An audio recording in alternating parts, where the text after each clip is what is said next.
Welcome everyone to episode 4.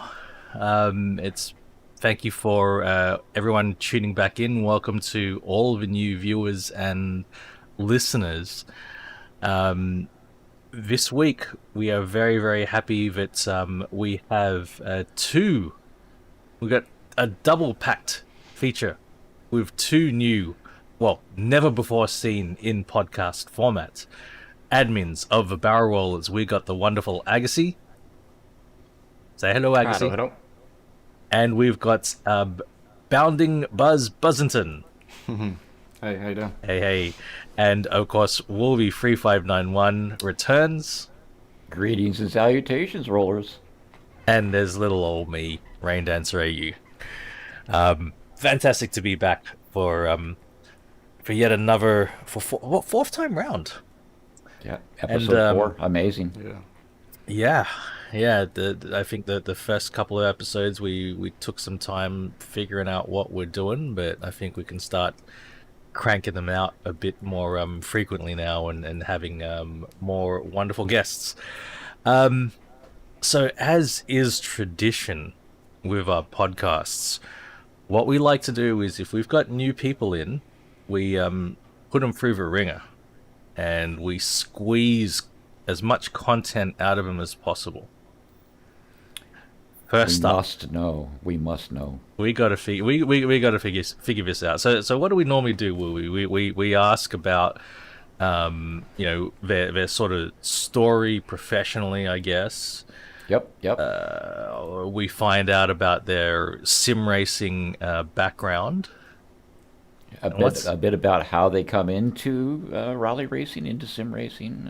Maybe a bit about how your equipment path has gone. Yeah, and the equipment path. And we also ask about their nickname, right? Their gaming name. The origin of your gamer name. Yeah. So, we'll do some flip flopping between Buzz and Agersi here. We'll get some different stories here. First up, let's make it Buzz.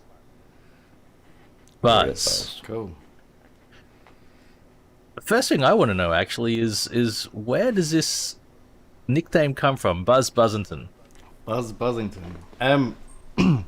So it was based on a character from Family Guy called Buzz Killington. Yeah. And whenever you're at a party, Buzz Killington turns up and the mood just dies. So I was like, well, I'm a bit opposite to that. So I'll use Buzz and I'll have Buzzington. I love it. I'm kind of always smoking and I've always got a bit of a buzz on. So there you go. Buzzington came around. Good to know. That's where I got the name from. Yeah. Fantastic. Killington, Buzzington. How long have you had that gamer tag? I mean, when did you create this? I think it was about 2 years ago now. So I first started with a buddy. And we were called Not Your Average Pair, and we were gaming together on YouTube and things like that. And I learnt a lot. We were together for a year, and then we sort of went our separate ways. And then I created BuzzBuzzinton and became sort of my own identity and my own single player sort of thing on Twitch. And then I entered the world of Twitch. That was when I first started as Twitch. And then I found the barrel rollers. So you're very new to Twitch then, a couple of years? Yeah, 2 years on Twitch, and a year before that I did YouTube with another sort of branding thing. Fascinating. So yeah, only 3 years doing the whole internet gaming. So I do remember you were YouTube Mixer and Twitch multi-streaming in the earlier days. Started. Yeah. That's awesome. And I was in there on Mixer. Agersi, I think I know a little bit about the background of your gamer tag, but for the wonderful folk at home who do not know, where does your gamer tag come from?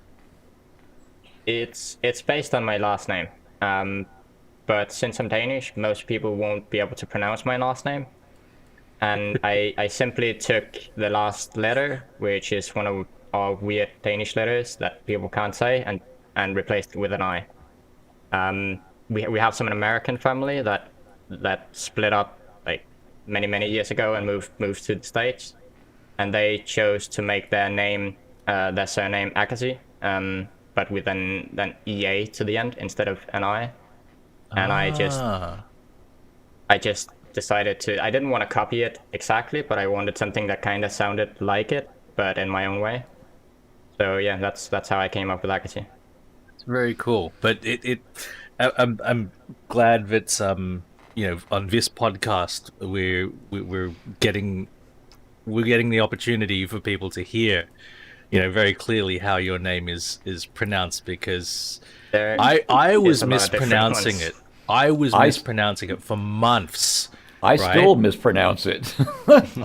I'm trying to correct myself, but no. For months and months and months, and until I think I heard on Agassi's stream, I heard him say it, and I was like, my heart just sank. I was just like, and I was like, wow, that's already muscle memory for me to say it that way. Like Wolvie, I know what it's like, right? Because your vocal cords, you see the name, and your vocal cords go to contract in that certain way to say that name.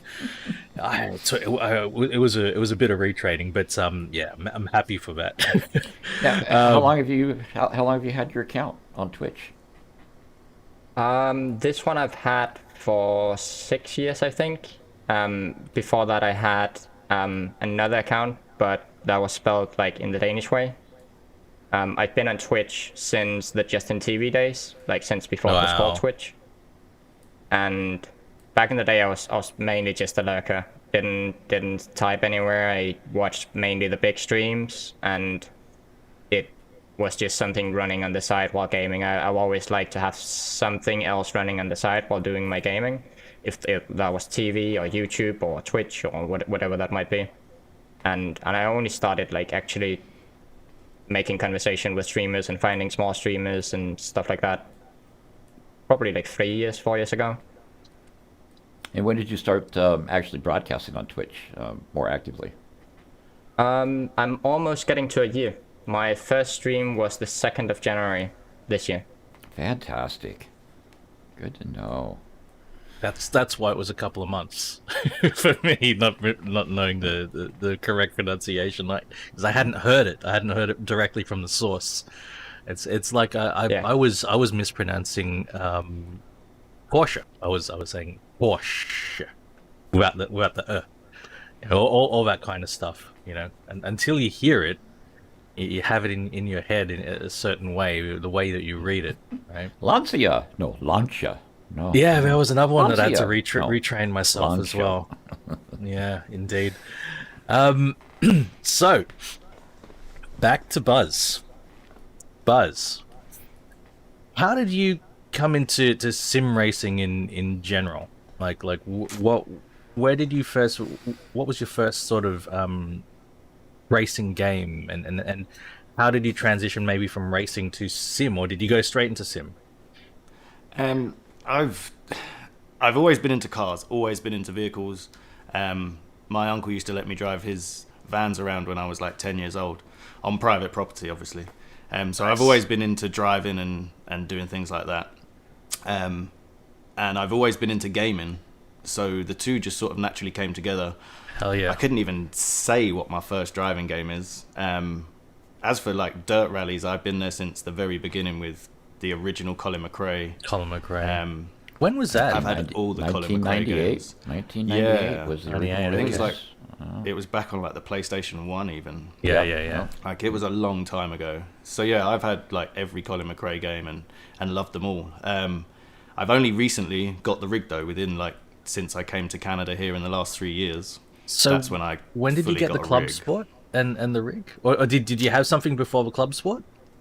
Yep, I started with a Logitech G920. Oh wow.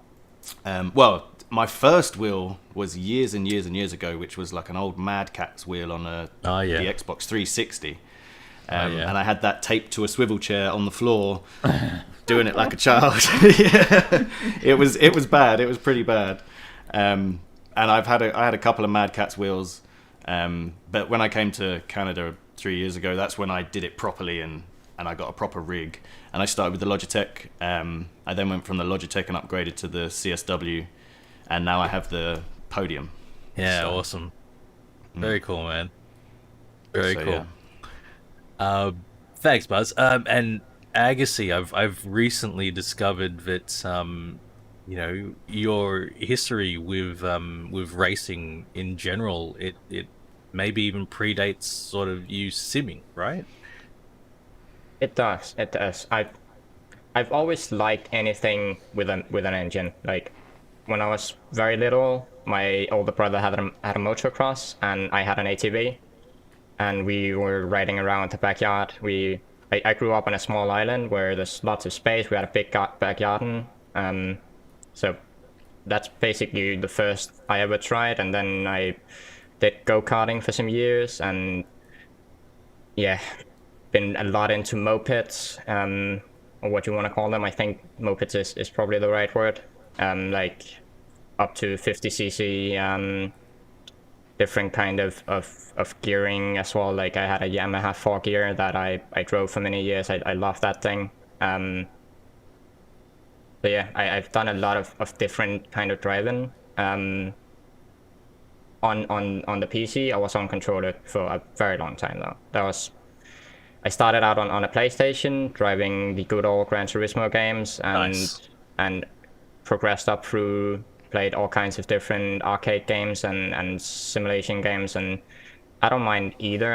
I play all kinds of racing, and I only just recently got the rig and chose to invest into that and start to learn. Yeah, we saw that happening. Yeah. Been some fun, like 3 months, I think. 2.5 months. I can't even remember. It's been a wonderful evolution to watch. A wonderful evolution, especially with the support of the community. Yeah, absolutely amazing. Yeah, it's and what we observed, was I think you perhaps one of the first ones. Maybe Kirk is another, and recently there was also JQNCS. Fast is fast. If you know, the theory on how to go through a corner quickly, right? Whatever your control mechanism is, you might need to adjust muscle memory. But once you've made that sort of adjustment, you're then applying that sort of theory, and you can still be fast. It's just a little bit of adjustment. But there is an adjustment period. And Absolutely. I think the other factor is with a controller, for the most part, it's a little bit different, I guess, with more hardcore simulators that don't have, sort of input filters and smoothing. But for the most part, games and sims that were designed with controllers in mind, they drive really well with a controller. But when you bring a force feedback steering wheel into the equation, then you're configuring the force feedback, and there's sort of no magic sort of setting that works for every single person. Well, and pair that with a set of pedals. Yes, and the pedals, and yeah, Absolutely. it's tough. It's tough to get those settings I right.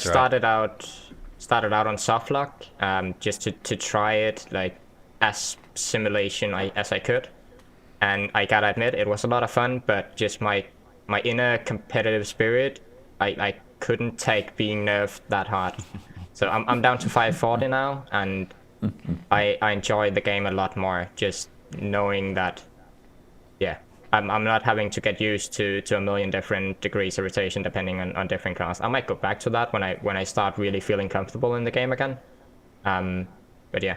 Sure. And for anyone listening or watching, I think that's a very common experience. That when you first get your wheel and your pedals and the like, you might land. After a couple of days, after a couple of weeks, you might land on some settings that you're happy with for a while, and then at some point something just clicks and you're like, something's not right with my settings, and you'll change your settings and you change them again, and then maybe it could be a couple of months and you might change them again. That's happened to me multiple times. Mm-hmm. I'm going through that this weekend, actually. I'm going through that right now. Yeah, I've just recently changed a few of my game settings on a few different games. And yeah, so I think this is why I encourage people to explore all the different sims out there, to look at all of the different experiences you can have with your force feedback wheel, because I found very often that I might get a new sim, I might get a new game, and it'll give me a different perspective on the wheel and how I might set it up. And then I go back to a sim or a game that I've been driving for a while, and I'm like, actually, that's something I don't have quite right here, and then I'll make a tweak, and yeah, it's a continuous thing. But I think that's also a really cool thing about it, that the depth that there is to explore there. Yeah, it keeps me pretty addicted. A little bit of high level background, maybe. High level background on On Agersi, perhaps. oh Sort of your maybe a high level. we didn't talk about professional background, right? Like Yeah, we sort of didn't do career that. wise, yeah. Yeah. And I'm really curious how that sort of segues into streaming in general. Good How call. that brought you here. Yeah. Well, I grew up on a very, very small island, about 6,000 population, and a very, very small town as well, like 20 people town. And because it's such a small island, when you finish ninth grade, you have to move away from the island to continue your studies. That's what most people do. There's still some that will stick around, get a master degree as a farmer or whatever, but most people will move away from the island to continue studying. And at that point, I was 14 years old. So, like, I had to grow up fast. Moving away from my parents and having to, make my own food, get myself up in the morning, doing everything myself, and at age 14 is... Yeah. It's something that, like, I felt ready. I could have stayed on the island for one more year and taken 10th grade. In Denmark, the school system is so that 10th grade is optional. You choose that yourself if you want to do that grade. I felt ready, and my parents were okay sending me away. It was only like one ferry trip away and like a 10-minute walk, but still it was something that made me grow up very fast. And I started out getting an education into web. I have a degree in web integration, and then I decided that, web is actually not what I want to do. I want to get into robots. Robots are cool. So I got a degree in automation engineering, and then it happened that the place I got work, they needed someone who could do service. And I've done service in the past, just like for the fun of it, just hosting different things in the different games I played. I played Minecraft when I was younger, hosting service there, and growing older, I've hosted all kinds of things. So doing some server stuff was like not something I had a degree in, but definitely something I could do. So that's kind of where I am right now, just doing some server work, and I really enjoy that as well. It's almost natural for you to run into streaming and broadcasting then. Fantastic. Yeah, I've been using the internet for basically as long as I can remember. So, like, it was something that was probably bound to happen at some point. I couldn't just stay a viewer forever. Well, your skill in developing our website, your programming skills, your hosting, what you have done for our community is outstanding, Agersi. Indeed, we indeed, really appreciate your technical skills here. Without a doubt, the community has benefited greatly from Agersi's contributions on that side, and we'll go through that in due course on this podcast. And Buzz, I actually find your background fascinating as well. So you hinted as well that you're originally from the UK and you've moved to Canada. But tell us a little bit about what you were doing in the UK professionally. So my profession has nothing to do with streaming. I class myself as an undertaker. But I guess that comes under funeral directors. Some people see them as funeral directors, things like that. So that's my profession. I'm an undertaker. I take care of the dead. I thoroughly enjoy it. I really did enjoy it. I don't do that anymore, unfortunately. When I moved to Canada from the UK, I had to sell everything I had, obviously leave my job. And when I came to Canada, I couldn't get a visa to work. So I wasn't allowed to work by law. So obviously I didn't want to break the law. So that's why I got into streaming, because I felt that it was something that I could do. And it was something that I could have fun at, and I enjoy driving and things like that. And I could still communicate with people, because obviously I'm sort of just stuck in the house now, because I don't go out anywhere to work or anything. So yeah, it was a way that I could interact with people, see people, hang out, and do something as well. So yeah. So my wife kind of laughs at me and says that this is my retirement, but yeah, this is what I seem to be doing. Your exit strategy. I love Yeah. it. And likewise, it's I say the community benefits from your availability and your contributions greatly. Yeah. So we are very fortunate to have both of you guys, and the amount of time that you are able to put in, it's huge. It can't be understated. So one of the things that one of the many things that Buzz hosts for us is, and this has been one of the longest running initiatives we've had, is an AC drifting. It's like a Assetto Corsa drifting school / open track event. So Buzz, tell us a little bit about what the AC drifting is, and what's the goal? What sort of things happen on a typical AC drifting?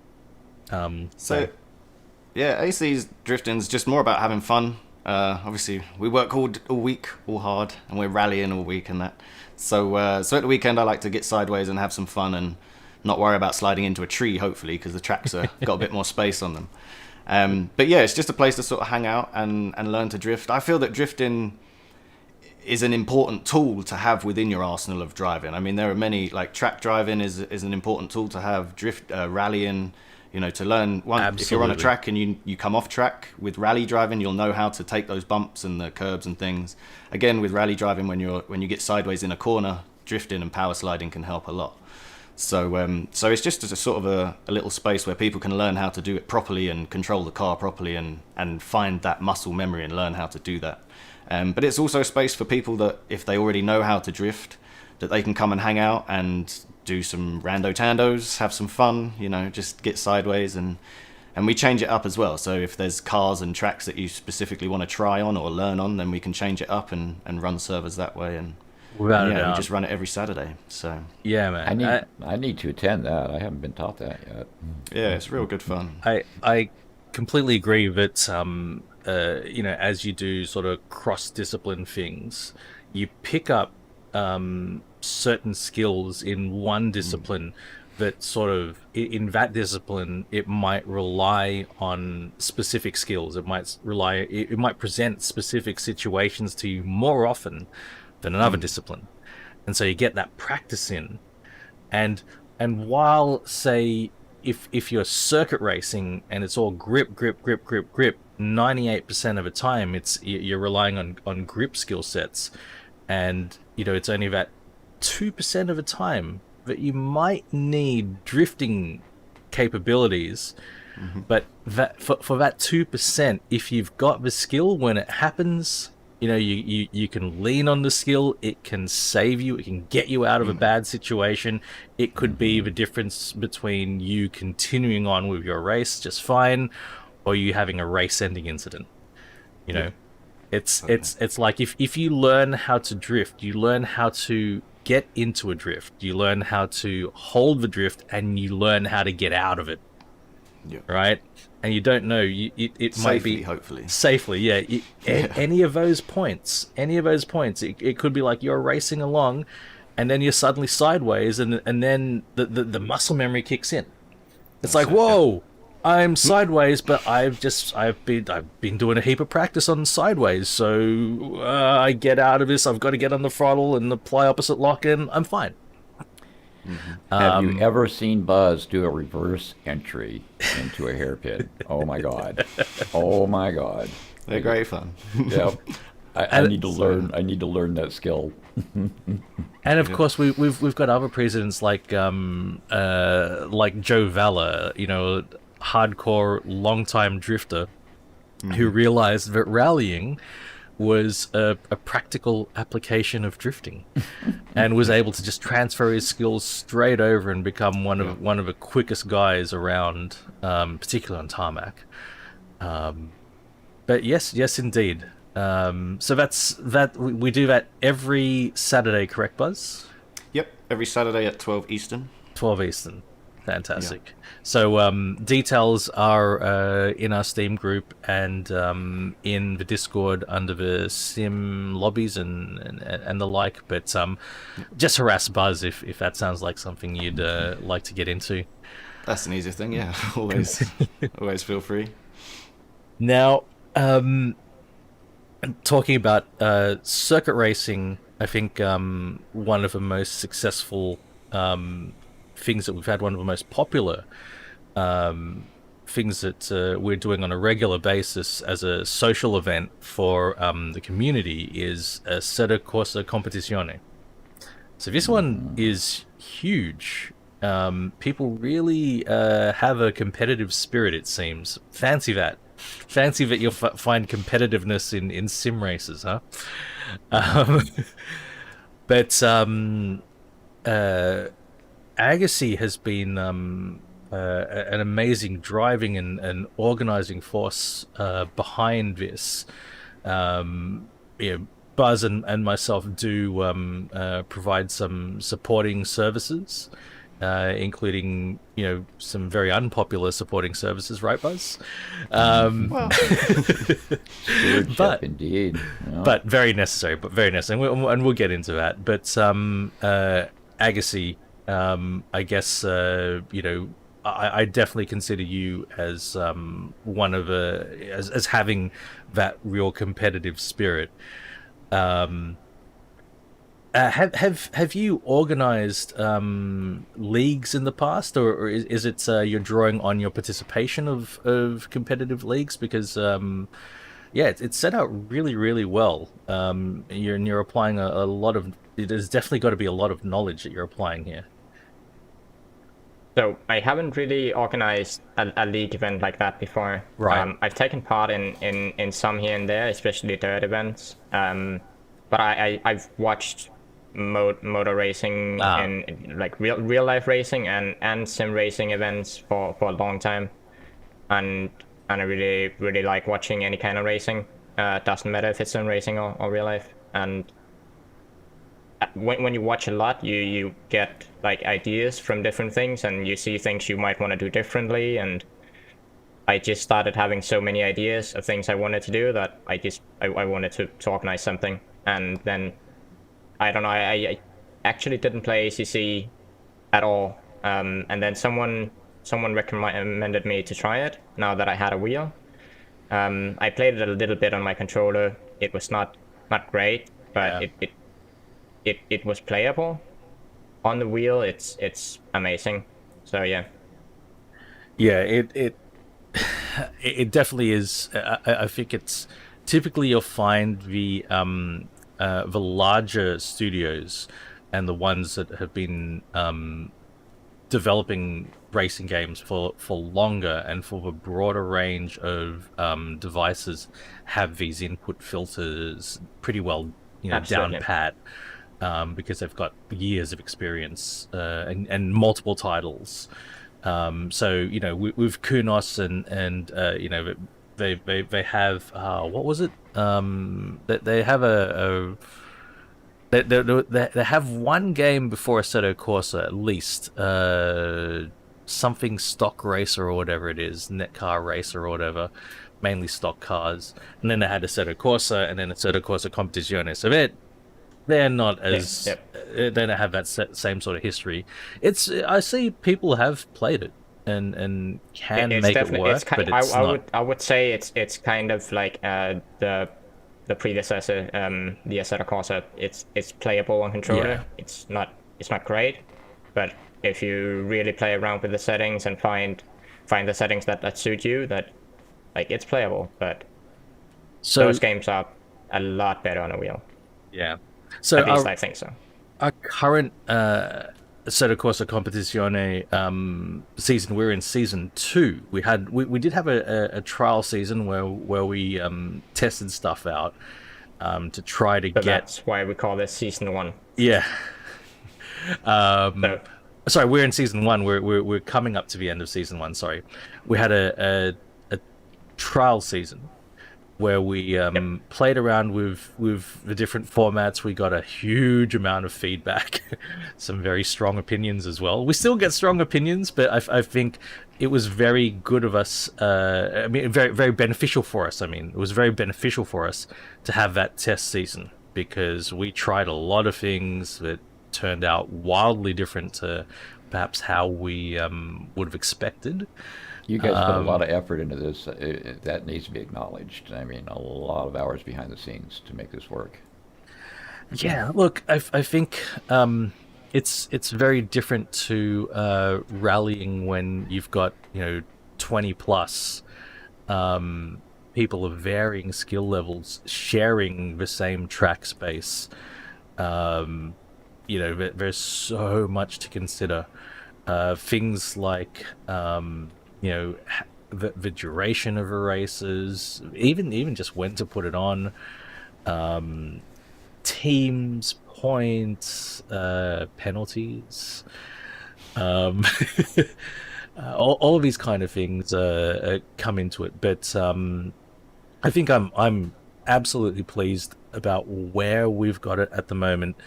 The balance of what we're able to provide versus the amount of work.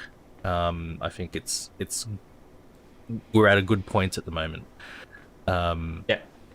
Yeah, and it's also the balance between providing something that's more on the serious side, more competitive, but also being welcoming to newer drivers. It's a sort of thing we want it to be open to newcomers, people who either have been around for a while and are just gotten Assetto Corsa Competizione after they've seen it and they think this looks cool, but they don't have a lot of experience.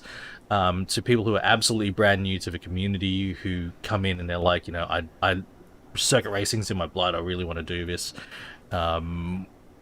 If somebody's new, we want to give them that opportunity to join in, but we want to run a smooth running league for everybody who participates. So it's a challenge. It really is a challenge. It is.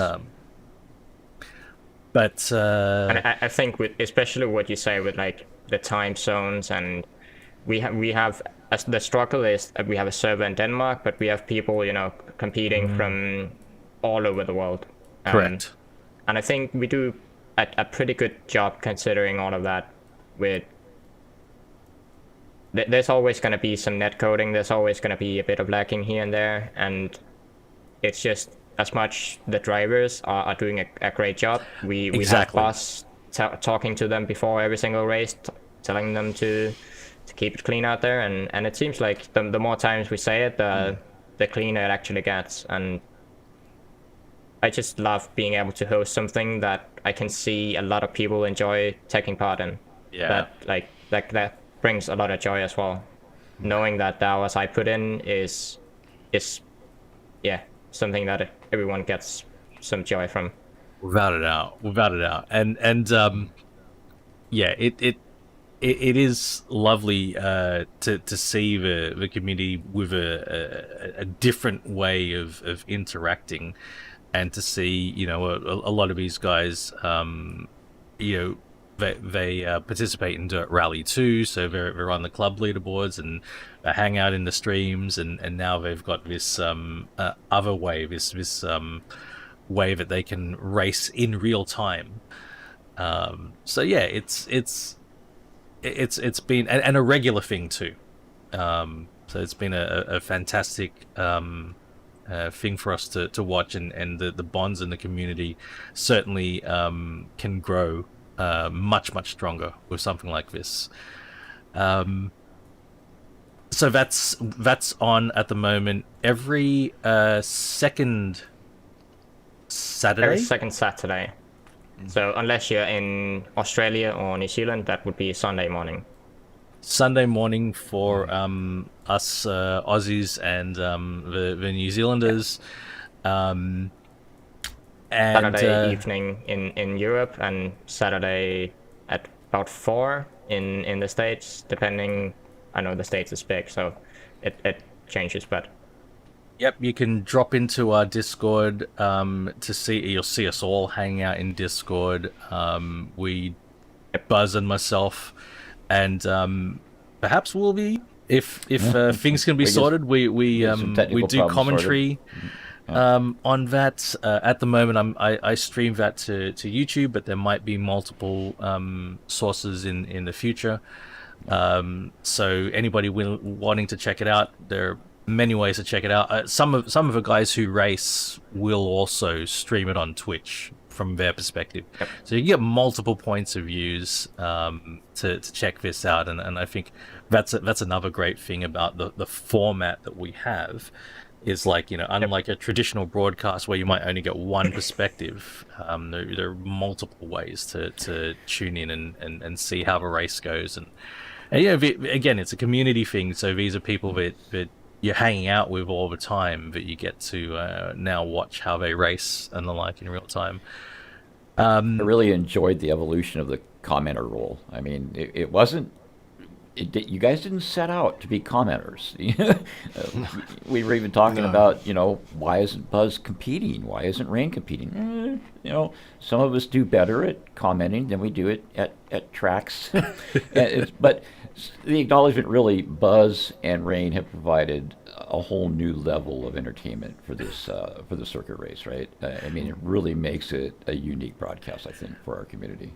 I believe I've got more hours as a spectator than I have as a driver in ACC. Well, and that explains my brief career in ACC. My very brief career. But another amazing community event that we have that gives us real-time interactions is our trucking convoys, and ostensibly these are non-racing simulator opportunities, though sometimes the red mist descends and people end up not only doing track racing maneuvers, but we see a bit of rally action in the form of rolling and the like with the trucks. I like to call it devolving. We tend to devolve. So at the end of every month, the last weekend of every month, mainly it's BuzzBuzzinton who organizes these events. We get together as a community and we will invade alternatingly American Truck Simulator and European Truck Simulator 2, the multiplayer servers. We'll all pile into one of the servers and we'll get a convoy going. And what was the Buzz? Remind me, what was the origins of this convoy? This was something that was it Rob Porn, Studio Porn had this light bulb moment. Yeah, Studio Porn brought it to me. He was like, I see you guys were trucking here and there, and I'd love to run a truck convoy, and we did. We got a few of us together. We hung out. We ran a convoy, and we were like, this is pretty cool. Let's maybe try and run this as a proper thing and a proper event, and maybe once a month could be a good idea. So it did sort of evolve and change and move through different phases and ideas. But yeah, ultimately now we run the last Saturday of every month, and as you say, it alternates between ATS and ETS. So some people have ETS2 and some people only have American trucks. So that way we can sort of involve everybody, and everybody gets to hang out and just relax and drive some trucks and have some fun. Yeah, I think the wonderful thing is we've made it so it's well, you guys have made it so it's inclusive, so that all you need is a base game, Yep. and you can join in. You don't need any of the DLC.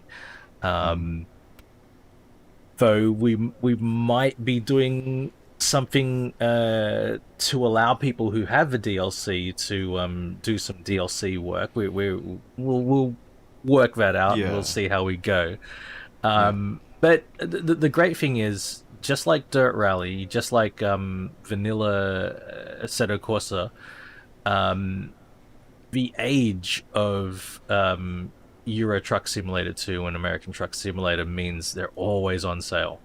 Constantly on sale, right? Like they can be had so cheaply, and then the DLC will pop up on sale, and you just grab it when it's on sale, I think. Yeah, I'd highly recommend it for when it's on sale, because it does come real down low in price. It is so fun. I mean, it's such a chill game. And as you say, lots of mishaps occurring with rally drivers in semi-trucks. Oh, my goodness. H-pattern challenges.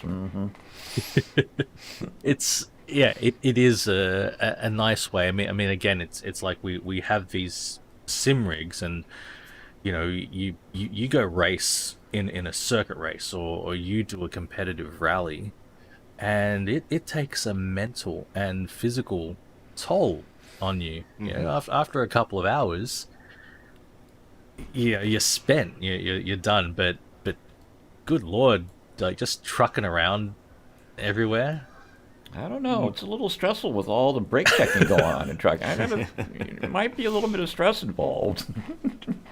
For me, I like trucking because there are times when I do want to drive, like you say, but I don't want to have to put so much effort in, like mentally or physically, and I just want to go for a drive, and trucking's a great way to do that, and it looks great, it feels great, so yeah, it's a great way to do driving versus racing. There is a distinction. And in fact, I got into this more like I think racing is fun, and I do have I do have a competitive background, and even though it's something that ultimately I'll try to back away from, personally, it is something I end up coming back to a lot. But I got into this because I love driving. That's my main thing. But mainly driving cars is my thing. But most of the car stuff is racing. It's so hard to just get car driving without the racing.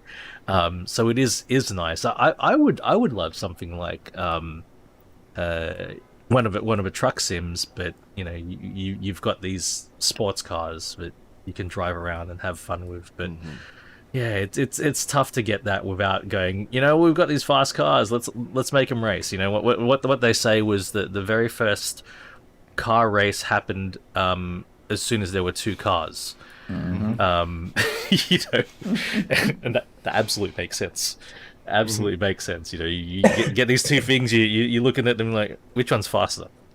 Let's do this. It's how we do these sort of things. But I guess maybe that's why the most recent thing that we did just yesterday, the Raceroom track day concept, where the original idea was just to have an open track day, mainly to highlight this other sim, Raceroom, which is a fantastic sim, but also to get people on track who maybe A, don't have Assetto Corsa Competizione, B, they've got it, and they're concerned about their limited track experience. Just making something that was open and accessible, because Raceroom, of course, there is so much free content, and you can mix and match free content and paid content. That's one of the downsides with Assetto Corsa, the vanilla Assetto Corsa, even though it's almost always on sale. Even though maybe even if it's on sale, it's probably cheap. It's not on sale, it's probably cheap anyway, most of the time. But you cannot mix and match the paid and the free content. If somebody else is driving paid content, you need to own it to join a server, right? That's it's one of the big problems with Assetto Corsa. But Raceroom, you can mix and match, and it was great having that open track day that allowed people just to go, right, I want to try this, I want to get on track, I want to see what the on-track experience is like. When we attract people like Casual Kev and Brothers Chris, yeah, who don't normally do circuit racing, that was fun, right? And that's sort of the idea. We get people in there that are a little timid about track day. And yeah, doing a circuit race for people who don't have a circuit racing background, it can be daunting, right? Especially anybody who's watched any of a racing. You see that you know, the person who's typically a back marker has that stress of the really fast guys screaming up behind them, wanting to get around them, you know, not wanting to involve themselves in an accident. It can be stressful if you're new to it. So I think the track days are a great way of getting that experience in a different sim, and you know, some people will discover that they love it, and they could move on to other sims. I mean, we had the first again, we devolved into racing. I sort of forgot to remove the race sessions from the server, but everyone seemed to want to do it. Everyone was like, yep, it's race time, let's go.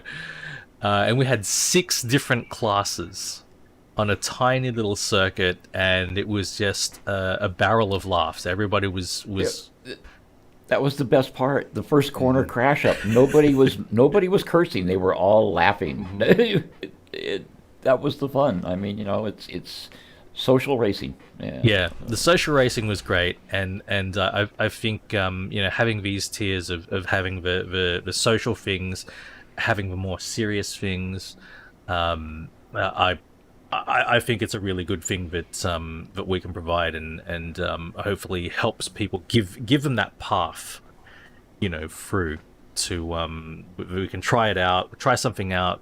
There's something to develop skill on, and then there's the competitive side. Once the red mist has kicked in, and you know, people are like, all right, you know, I want to show what I can do in a, you know, full-on environment. Let's do it. So that was a fantastic thing. That was just the first time we've run this Raceroom open track day, but the way we're running our social activities at the moment is we're doing things on Saturdays mainly.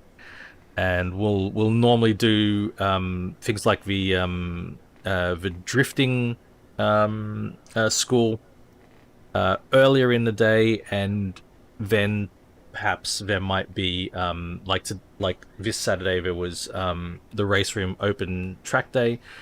Other times there's the Assetto Corsa Competizione league, and similarly with the trucking convoys. Trucking as well. Yeah. So I think now we've got a couple of activities, lobby style things that we've got in our toolkit, and I'm looking forward to next year. You know, seeing how we arrange things, seeing what we can mix and match. I think it's going to be a lot of fun. I agree. And tying this all in together, and heavily leaning on and relying on Agersi's skill set here, has been the website. And this, without this website, there are so many things that would be impossible for us to do. In particular, this podcast. We need a place to host this podcast in order for it to be distributed to all the podcast channels. Having the integration of the ACC competition into the website is huge, absolutely huge. Having that center point. I mean, Discord is handy for us to stay in touch and communicate, but reference points. It's so hard to actually go into Discord and find a resource. Discord is what I'd say contemporaneous. It's like whatever is at the top of everyone's collective consciousness is what you easily find in Discord. Anything that's in the past, good lord, Good luck searching. it's tough. So Agersi, without Agersi, we wouldn't have a website. Without Agersi's competence, we wouldn't have the functionality. There's a lot of functionality in that website. Agersi, take us through a little bit of a functions, because you know a little bit more than I do, and I feel it is underused. Even by myself, I have to remember, okay, I can do all these things on the website. So first we had it set up where it's some bit annoying with the login and stuff like that, but thanks to CMHDK, we now finally have the Discord integration working. So anyone that's on our Discord can just go, click the login, they will be rerouted to the Discord login site, they click authorize, and they're in. Only way that is not gonna work is if they are not on our Discord, then they're not allowed in. I try and make it as simple as possible. Like, I like simple websites. I don't like having to look for things. So everything is of course just found in the top menu. I try and pull the most important resources we have over. I have a resource tab made for tuning sheets, and I have a guide for how to make dirt liveries that you can find over there. We have a map made by Nisik for all the different Dirt Rally 2 locations. Like, all those different kind of resources can be found there. And of course, if someone makes a really nice resource of some kind, they can always send me a DM, and we can put it on the website. Of course, we can also pin it on Discord, but as you said, finding a pin in Discord can sometimes not be the easiest thing. So it's nice to have that place where you can just quickly go and find the character tuning spreadsheet or what you need. Yeah. And of course, as you said, we have all the ACC info. So every time we run a race, I get a file with all the info, all the lap times, all of that stuff, and I make sure to put that stuff on the website. So anyone that is wanting to see stuff like that, wanting to really go into depth with the numbers, they can go and check all that stuff out. We have a calendar for people that want to see when the next race is coming up. And that is written, so anyone that checks the website, you just see the time in your own time zone. No need to convert stuff. Yeah, we have our clubs listing there as well, correct? Yes. I might need to do some updating on that. I'm slacking a little bit of that, but we do have all the clubs listed as well. I think in terms of updating the clubs, all the admins can do that. So that slacking is all of us. yeah, exactly. But yeah, if someone says don't go and join this club, it can sometimes maybe be faster to go to the website and use the Control F and search for the name of that club, instead of having to scroll through all the clubs on the Discord. At least that's how I would find a new club. And yeah, like I say it sometimes on my stream, not often, but if people have any kind of suggestion for what we could do with the website, I always like speaking to people in DMs about ideas. Well, I love that you approached the community with this concept. I mean, it was literally your concept and idea to bring this in and make it a way to expand our community and ease of use. Yep. So, Agersi, all voluntary, really appreciate the effort that you have put in and you continue to put in. Absolutely amazing. It actually started as a music bot idea. Yeah, and that's evolved right. into something a lot more than that. That's right, because initially we had this theme around all of the barrel roller streams, where certain music would come up in one stream that people would song request, and it'd be like, oh, people would be like, oh, what was that song that I heard back in Kev's stream, or Buzz was playing this great music, and how do we have sort of consistent sort of barrel rollers playlists where people can bring up that music again.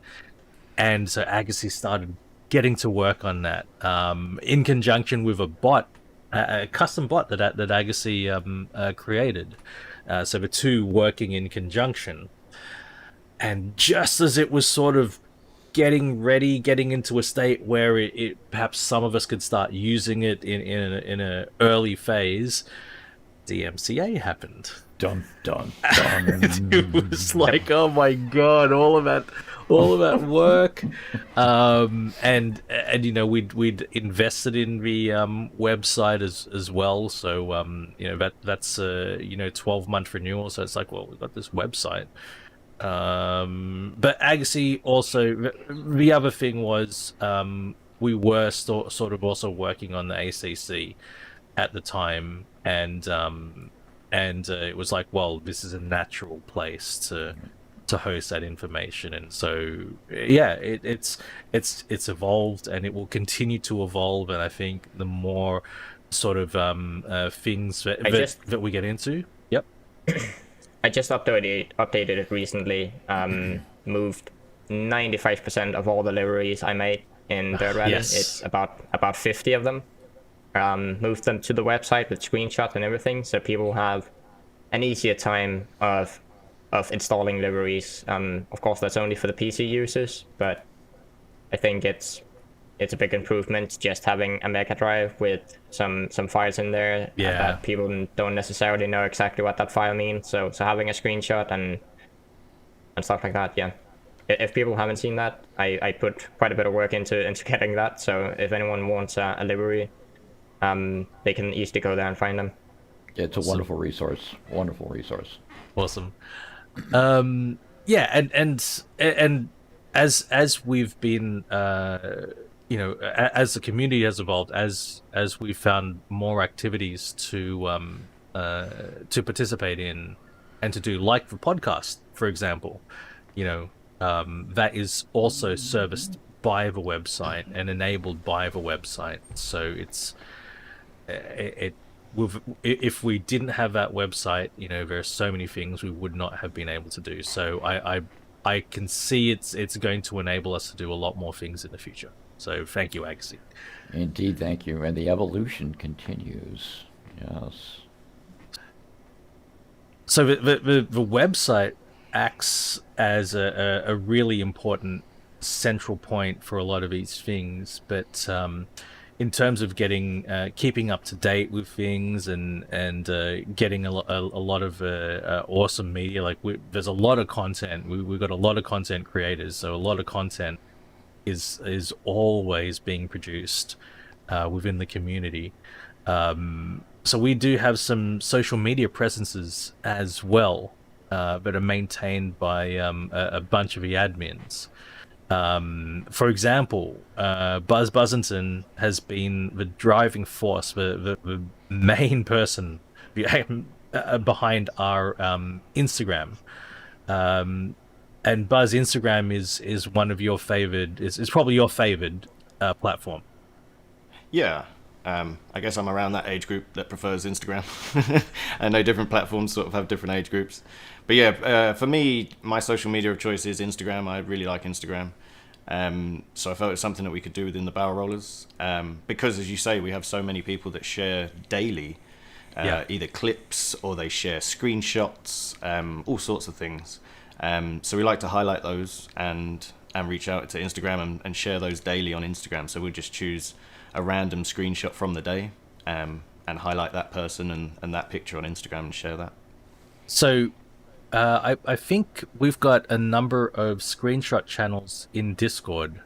So if somebody has, if one of our creative types has, used camera mode or otherwise to grab a screenshot, or if one of our streamers or content creators, while driving has gotten into a really unique situation, Where can they share that screenshot so it grabs your attention, Buzz? There's plenty, as I say. We go through all of the screenshot places daily, so I'll just sort of go through, and whichever one sort of takes my fancy the most that day is the one that we choose. Yep. So yeah, wherever they fit best. So if it's rallying, we have rally screenshots. If it's a social game, then we have a social place for that as well. There's screenshots there. We get quite a few Forza screenshots there. Yes. We have AC places for screenshots. So yeah, wherever they fit best, and then I'll sort of choose, and we sort of mix up the content as well. So we've got a bit of a mix of everything on there. So yeah, anything that you think you can share, then definitely Awesome. share. Because I know a lot of people in the community do love, you know, browsing car related pictures and media. So the Barrel Rollers Instagram is a good way of you know, seeing I guess some of the best highlights do get through the community, and again, so we've got multiple screenshot channels in our Discord. So drop your screenshots in the most appropriate channels. But absolutely, for those who have trouble keeping up with all of the channels in Discord, do check out the Barrel Rollers Instagram. We'll make sure to link in the description all of the social media that we do, and the website as well, so that anybody listening to a podcast, you've got an easy way to find out what the Barrel Rollers social media links are. Well, that wraps up episode 4 of the Barrel Rollers podcast, and this is going to be the last podcast of the year. So happy holidays for those of you who are staying home. I know there'll be some of us who will be streaming. A couple of people will be taking breaks, but there will be Barrel Rollers content right up until the end of the year. A huge thanks. This has been an enormous year. It was tough. It was challenging. But there were so many joyous moments to keep us going as well the whole way through. So really looking forward to what next year is going to bring for us all. And if you're an old schooler from the very start of a Barrel Rollers, if you're a newcomer, all of you guys are the community. You guys have made this community what it is. Thank you all. Stay safe, and we'll see you again in the new year. Bye for now. Guys, it's been a tough year. 2020 has been challenging for many of us. Many of us have felt the weight of COVID and how that's impacted our lives. But I got to say, being associated with the Barrel Rollers has been a place to come and relax and enjoy. And I am privileged and proud to be a member of the Barrel Rollers, and I hope that we can continue this social community that we've got going on. And I'm looking forward to many more fun episodes with you guys. Happy holidays, Rollers. Happy holidays to everyone. Basically, as Wolve said, it's been an insane year, but I'm looking forward to what's to come in the next year. For me, this was the first year that I stepped into streaming, so I'm looking forward to what is coming forward. I'm having so many fun experiences in this community, and I'm sure there's so many more to come. Thank you for watching. Take care, and we'll see you next time. Peace. Bye.